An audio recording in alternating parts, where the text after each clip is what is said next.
Hezbollah is denying it's them. Usually they claim rocket attacks into Israel or into this occupied part of the Golan Heights.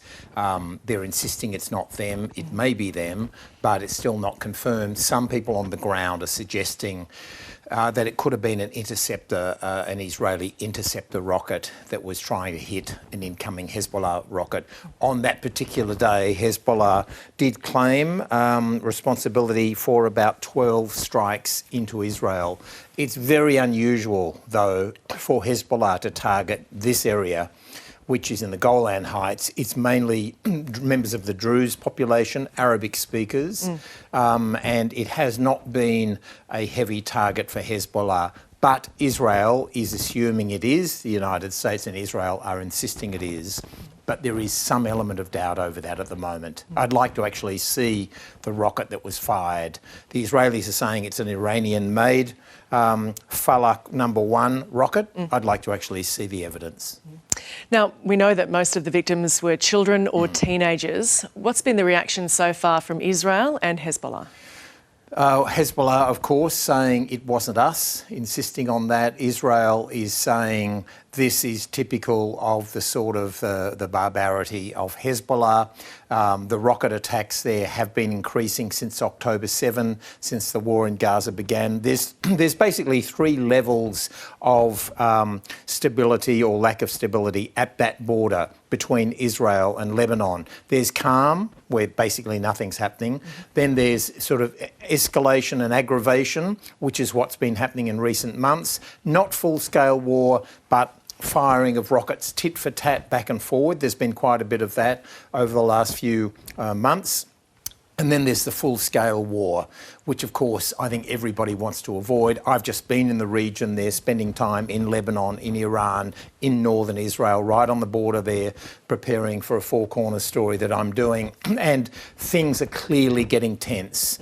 Vast sections, about 60,000 people, Israelis in the north, have moved into the centre, into hotels, evacuated. And in the south of Lebanon, a lot of civilians have left. And in fact, right now in Dahia, which is the suburb inside Beirut. It's the main headquarters of Hezbollah, which is, I spent some time in Dahia 2 weeks ago. They are evacuating sections of that. They're expecting, people in Beirut are expecting Israeli airstrikes tonight. So where is the risk out there of an all-out war here, and to what extent has it increased because of this strike? Neither the Iranians, and when I say Iranians, I'm talking Hezbollah as well, because they're joined at the hip. Hezbollah is obviously a proxy of Iran, nor the Israelis really want a full-scale war. That's the reality, for different reasons. Israel has put a lot of its resources into the Gaza war, and in Lebanon things are tough economically. The population there doesn't want a war. They see what's happened in Gaza. They don't want that to happen. And I don't think Iran thinks it's the right time. However, both sides, it only has to reach a certain threshold, and then it will become all-out war, very, very nasty. The last one was 2006 between Hezbollah and Israel. It was a brutal war. Israel's own commission of inquiry, the Winograd Commission, essentially said we more or less lost that war, or it didn't go very well. And so the Israelis don't want it either. But it appears to be moving in that direction, driven again by Benjamin Netanyahu. And Hezbollah, a more formidable opponent than Hamas? Much more so. Hezbollah, they're battle-trained from Syria. They are a Shia militia group, fully trained, backed, resourced by Iran. They are experienced combat fighters. They've got between 120,000 and 150,000 missiles that we know of in the south of Lebanon, all pointing in towards Israel. Now, should they unleash a tenth of those or a quarter of those at once into Israel, which they have the capability to do, even Israel's state-of-the-art Iron Dome couldn't stop that.